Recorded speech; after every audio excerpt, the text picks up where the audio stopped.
Hey everybody, Josh RV Nerd here again at Haylett RV with another handy little parts tip. Today we're hitting on another viewer submission actually. Mr. Mike Gephardt had an idea. It's like, hey, have you ever talked about water filters? So keep those suggestions coming, guys. I do appreciate them. The thing here is he says basically his idea was unless I'm missing something, it seems like these are a really big deal. Is it really a big deal? Why, I've been a viewer of yours for a while and you haven't never really talked about it. Is it a big deal? And I haven't really hit on it because I don't think it's a core mandatory item. I think it's more of a personal preference item, and I think it's going to vary a lot based on where you camp.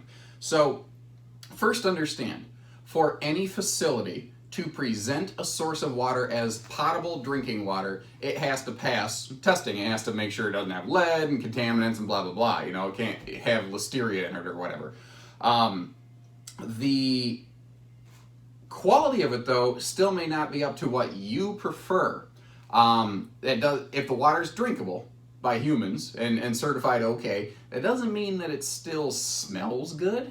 It doesn't mean that it isn't still a little bit gritty. You're allowed a measure of sand in the water you drink and your body will handle it fine, but that doesn't mean that that's what you want to do. I don't blame you for that. You see that commercial where the guy's like, well, who wants a big cup of lead, blah, blah, blah. It's kind of the same thing. And that's where these kind of things can kind of come in play. So there's different things you can do, like let's start with the most common water filtration system, and that is an integrated, inside the camper, kitchen water filter, so drinking water only.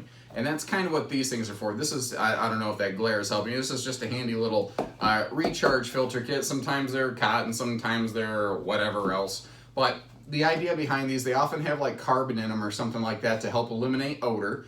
And they have just a normal net filtration system to help get the big gritty junk out of the water, like that sandy stuff, because a lot of campgrounds come from a natural well water source, so sometimes it does pull up a little bit of grit to it. They work fine. There's nothing wrong with them. The replacement cartridges are cheap. It is something you have to pay. You don't have to use it. You can just simply not put a cartridge in and just let the water run through. There's nothing that says you have to use these necessarily. But for me, first, before I get too far along, so this is a kitchen water drinking system. Then there's a whole house water filtration. So usually that takes place at the point of connection to the RV. You typically only see those on motorized units. I don't know that I've ever really seen a whole lot of whole house filtration systems on fifth wheels, for instance, even big high dollar stuff like that. Tends to be your nicer diesel pushery type things. Get one of those. And those are great. They're another step. What's nice about those is they keep that little gunk and junk from maybe building up in the lines long term. Now, this can vary wildly from campground to campground. If you camp at a place all the time, a nice resort that has really well-treated water, maybe you don't need to even worry about this. But some of these little country campgrounds, like we have a ton of those here around southern Michigan, and I like country campgrounds because they're fantastic because they're low-key, they're chilled, they're relaxed, but they don't always have the best tasting, best smelling water, and that's where these things can come into play. But for me, even a whole house filtration system, it has one downfall to an extent. It still requires the water with the gunk and the junk gets inside your camper.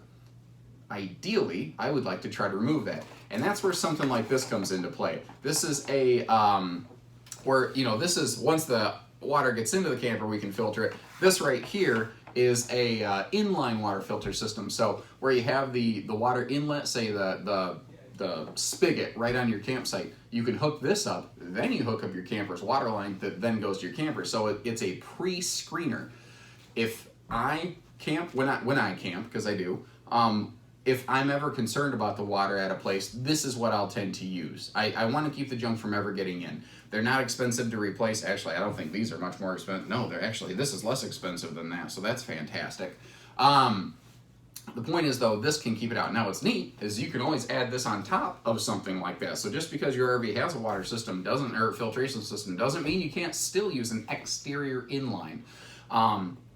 These don't really work well when it's super cold because obviously they're exposed and can freeze up, but water in the cold is a whole separate item. So there's the quick 5-minute primer and water filters, guys. If you're ever in the area, swing through, get yourself a replacement or whatever. We're currently reworking our online parts store right now, so right now we're down, but I want to put this information out regardless because it's just good to know, period. So with that, take care, stay safe, have fun, and happy camping, everyone.